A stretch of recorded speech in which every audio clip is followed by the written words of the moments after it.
j'espère que vous allez bien. Je suis ravie de vous retrouver aujourd'hui pour vous présenter mes dernières lectures et vous donner mes avis. Donc j'ai seulement 3 livres à vous présenter. Alors effectivement, vu le rythme auquel je vous avais habitué en termes de lecture, ça peut paraître pas beaucoup. Effectivement, puisque le dernier update lecture date d'il y a un petit moment maintenant. Pourquoi ? Eh bien parce que j'ai eu une panne de lecture. J'ai eu une panne de lecture qui a duré un bon mois et demi, si ce n'est plus. En fait, depuis le dernier update lecture, tout simplement. Puisqu'en fait, j'ai eu un changement de travail en termes professionnels, donc un changement de lieu, pas changement de travail, je fais toujours le même travail, mais un changement de lieu. Bref, le rythme était beaucoup plus soutenu, et avec ma vie perso, avec YouTube, les activités, etc., et puis mes petits soucis de santé, tout ça mis bout à bout, eh bien, je n'avais pas le temps de lire. Sauf qu'au final, ça s'est transformé en « j'ai pas envie de lire », j'ai plus envie de lire. Donc voilà, égale panne de lecture. Et ça m'a duré un bon mois et demi. Alors effectivement, ça peut paraître, c'est pas si long que ça, mais j'ai trouvé ça très long et je crois que ça ne m'était pas arrivé depuis plusieurs années. Pour tout vous avouer, je suis sortie de ma panne de lecture grâce à ce livre-là, Donne-moi ton cœur par Sarah Wolf, chez les éditions Pocket Jeunesse. Alors ce livre-là, je vous l'avais présenté dans un ancien book haul qui date de je sais plus trop quand, enfin en tout cas de l'année dernière pour sûr. Et donc à ce moment-là, donc je crois bien que c'était début novembre, dans ces eaux-là, je vous avais dit que j'étais en train de le lire. Et à ce moment-là, j'avais lu 70 pages. Je trouvais ma lecture très addictive, très prenante, l'univers juste génial. J'avais qu'une seule envie, continuer. Sauf que c'est là qu'est rentré en jeu le manque de temps pour lire, qui au fil des semaines s'est transformé en j'ai pas envie de lire. Et donc fin décembre, je me suis dit non mais le début me plaisait tellement qu'il faut absolument que je le continue. Donc au final, je l'ai recommencé et je l'ai lu d'une traite. Et je dois vous avouer que ça a été un énorme coup de cœur, vraiment un énorme coup de cœur pour l'histoire, pour les personnages, pour l'univers, juste incroyable. Et déjà la couverture, je suis fan et j'ai envie de dire vivement la sortie du tome 2. J'ai vu la fin, vu l'histoire, enfin, je sais pas comment je vais faire pour survivre, mais en tout cas, c'est grâce à ce livre-là que je suis sortie de ma panne de lecture. De toute façon, si je ne l'avais pas lu, j'aurais fini par lire un de mes livres chouchous pour sortir de cette panne de lecture. C'est ce que je vous conseille, hein, si franchement vous êtes dans une panne de lecture, c'est de relire un de vos livres préférés pour sortir de cette panne de lecture. Lorsqu'elle avait 16 ans, Zéra a vu sa famille entièrement décimée par une horde de bandits et Zéra était à 2 doigts de mourir. Elle a été sauvée in extremis par la sorcière Chante-Nuit, sauf que cette sorcière, eh bien, elle a arraché le cœur de Zéra pour la mettre dans une jarre. Pourquoi, me diriez-vous ? Eh bien, pour que Zéra devienne son esclave. Et donc, comme Zéra n'a plus de cœur à l'intérieur d'elle, eh bien, elle est devenue la créature sans cœur.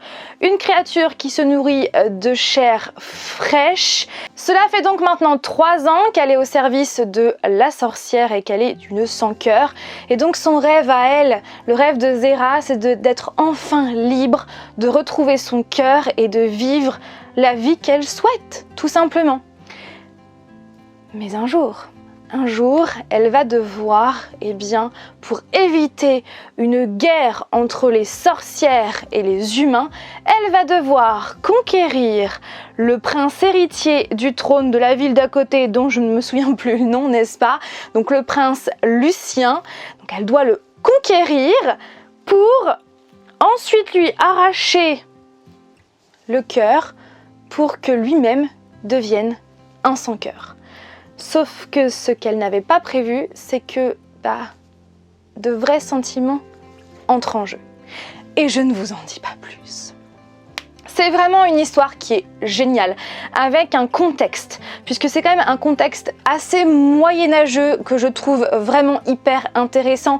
Un univers qui est bien ficelé, qui, voilà, plus on avance dans les pages, plus on a envie d'en savoir plus concernant cet univers, concernant, voilà, il y a des créatures, le combat qui oppose les sorcières avec les humains, les guerres qu'il y a eu par le passé, c'est vraiment mais hyper bien ficelé et super intéressant et super original. Franchement, je n'avais pas vu ça ailleurs. Dès le début, l'histoire est posée, on a envie d'en savoir plus, donc c'est vraiment addictif et j'ai tout de suite accroché avec les personnages, notamment Zera, qui est typiquement le genre de personnage féminin que j'aime dans les romans, mais aussi dans les séries et aussi dans les films, parce que Zera, c'est vraiment une battante. Elle sait ce qu'elle veut, c'est vraiment une battante qui a beaucoup de caractère, elle a un fort caractère, mais aussi elle a de la répartie, elle a de l'humour et elle ne se laisse pas marcher sur les pieds à aucun moment. Et malgré le fait qu'elle n'ait pas de cœur à l'intérieur d'elle, je trouve qu'elle a quand même un grand cœur, qu'elle a beaucoup de générosité, qu'elle pense vraiment aux autres, à aider son prochain et franchement, j'ai eu un énorme coup de cœur pour ce personnage qui est typiquement, comme je vous l'ai dit, le genre de personnage féminin que j'aime avec vraiment du caractère, qui ne se laisse pas marcher sur les pieds. Après, il y a d'autres personnages, Lucien, Fionn, Malakith aussi, j'ai vraiment adoré ce petit groupe. Il y a aussi, alors là, j'ai jamais réussi à prononcer son nom dès le début, c'est Inchenria, je ne sais pas du tout, qui est en fait la femme qui va se faire passer pour la tante de Zera pour l'introduire auprès de Lucien, enfin pour faire court en fait. Et j'ai beaucoup aimé aussi cette femme. Après, le problème c'est la prononciation de son nom tout au long de l'histoire et clairement la fin est juste... Non mais il me faut la suite en fait, c'est pas possible autrement. J'ai lu ensuite Shiny Broken Pieces qui est la suite de Tiny Pretty Things qui est juste ici, je ne sais pas si vous voyez, par Sona Cherrypotra et Doniel Clayton, donc que j'avais reçu de la part des éditions Hachette Roman, que je remercie très grandement. Et donc sachez que cette saga a été adaptée en série Netflix qui va très prochainement sortir puisque je crois que le tournage est terminé. Enfin voilà, j'ai vraiment hâte de voir cette série qui parle de danse. Donc pour faire très court, l'histoire de base, on va suivre June, Beth et Gigi dans une école de danse, voilà, hyper réputée à New York, qui on va suivre voilà, les complots, les coups bas, les révélations, voilà, on va les suivre et c'est hyper intéressant. J'aime beaucoup vraiment l'univers de la danse, je trouve que c'est hyper intéressant et d'autant plus que les deux autrices ont vraiment incorporé des termes de danse et je trouve que ça, voilà, on rentre plus facilement dans l'univers. Les personnages sont vraiment très hauts en couleur, hauts en caractère et hauts en coups bas aussi. Haut en coups bas, c'est bizarre de dire ça. Enfin bref, vous m'avez compris, c'est vraiment une histoire clairement qui met pas plein de paillettes dans les yeux, voilà, qui montre vraiment pas le côté chouette de cet univers, mais vraiment les coulisses, comment ça se passe avec les complots, vraiment cette...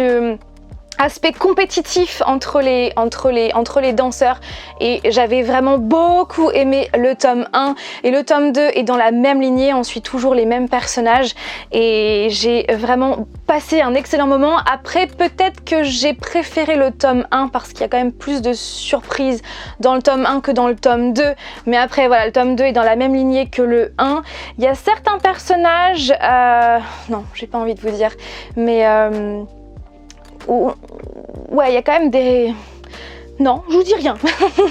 Mais en tout cas, j'ai passé vraiment un bon moment. Une suite qui est à la hauteur du premier, j'ai envie de dire. Et si vous avez envie de lire mais je sais plus parler en fait. Si vous avez envie de voir ma chronique du tome 1, la vidéo est là. Et puis j'aime toujours autant les thèmes abordés, il y a la danse, la compétition, les complots, le harcèlement, le racisme, l'amitié aussi, enfin bref, j'ai passé un très bon moment à lire cette suite. En fait non, j'ai pas 3 livres à vous présenter mais j'en ai 4 puisque ce livre là je me suis aperçue que je ne vous en ai jamais parlé en update lecture alors que pourtant je l'ai lu il y a quelques temps, je l'ai lu cet été mais je ne sais pas pourquoi je ne vous l'ai jamais présenté. Il s'agit de Élévation par Stephen King chez les éditions Le Livre de Poche. Comme vous pouvez le voir, c'est vraiment une toute petite histoire qui fait 150 un peu plus de 150 pages et du coup je vais vous en parler maintenant. De quoi parle ce livre? Alors je vais vous lire le résumé pour ne pas oublier des choses, mais en même temps je vais pas tout lire parce qu'à mon sens je trouve qu'il y a une partie qui spoil, surtout la fin qui spoil quand même des éléments de l'histoire, donc je vais pas tout lire en entier. Dans la petite ville de Castle Rock, donc ville qu'on retrouve souvent dans les romans de Stephen King, les rumeurs circulent vite, trop vite. C'est pourquoi Scott Carey ne peut confier son secret à nul autre que son ami le docteur Bob Ellis. Avec ou sans vêtements, sa balance affiche le même chiffre et chaque jour, immanquablement, son poids diminue sans que son aspect change.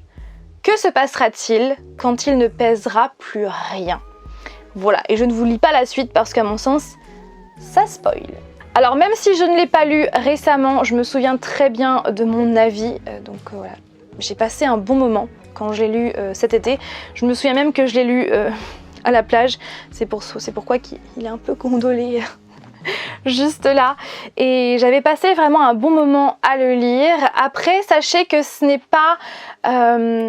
il est quand même assez différent des autres romans de Stephen King dans le sens où il n'y a pas tant de descriptions que cela. Dans les romans de Stephen King, bien souvent, il y a plein de descriptions, plein de détails parce qu'il adore ça, alors que dans ce livre-là, il y en a très très peu. J'ai envie de dire qu'il va plus droit au but, donc moi ça ne m'a pas dérangé. Voilà, moi j'aime quand il y a plein de descriptions dans ces romans, ou même là où il n'y en a pas trop. Et c'est un roman que je trouve très sympathique, très poétique, avec des personnages qui sont quand même attachants. J'ai trouvé, oui, aussi cette histoire très douce, très touchante, avec une belle morale aussi. Et ouais, clairement, on passe un bon moment à lire ce livre. Et pour terminer, le livre que j'ai terminé tout récemment, il s'agit de Freddie Mercury, une biographie par Alfonso Casas. J'espère que je prononce bien parce que là c'est écrit en attaché, donc je sais pas trop. Freddie Mercury est né 3 fois, la première sous le nom de Farrokh Bulsara, la troisième sous le nom de Freddie, la troisième en tant que légende. Donc vous l'avez compris, c'est une biographie sur Freddie Mercury, chanteur que j'aime tant, vous le savez, c'est mon préféré avec Michael Jackson, et le groupe Queen, c'est l'un de mes groupes préférés de tous les temps. Donc déjà la couverture, j'aime vraiment beaucoup et je l'ai terminé tout récemment. Donc à l'intérieur, vous avez bien sûr du texte, donc voilà, la biographie de Freddie, et à chaque fois c'est illustré par des dessins, et c'est vraiment des dessins qui sont très bien faits. Donc sachez qu'il n'y a aucune photo dans ce livre, mais uniquement des dessins, et je trouve que c'est vraiment très bien fait. On apprend des choses sur Freddie. Bon, clairement moi je savais déjà tout, puisque j'ai déjà lu une biographie de Freddie Mercury qui racontait toute sa vie en détail. Après, clairement, justement, si vous avez envie de connaître la vie de Freddie Mercury vraiment dans les moindres détails, ce n'est pas vers ce genre de biographie qu'il faut se tourner, parce que c'est vraiment une biographie qui est très succincte, qui vraiment met en lumière les points importants de sa vie. Donc vraiment, si vous avez envie d'avoir énormément de détails sur tout de sa vie, allez plus vers des biographies de ce type là. Après, ce sont des biographies où il n'y a que du texte, hein, bien sûr, avec quelques photos par-ci par-là. Mais cela dit, si vous avez vraiment envie de connaître la vie de Freddie Mercury dans les grandes lignes, eh bien je vous le conseille vivement. Et avant de vous quitter, je voulais absolument vous remercier pour tous les gentils messages de bonne année que vous m'avez envoyés sous ma dernière vidéo, et aussi sur Instagram, un petit peu partout. Sachez que ça me fait extrêmement plaisir, et voilà, merci beaucoup à vous, et j'espère encore une fois que vous allez passer une heureuse et une excellente année 2020. Sur ce, je vais arrêter de parler, je vous laisse, je vous fais plein de bisous, et je vous dis donc à mercredi prochain pour une nouvelle vidéo. Bye!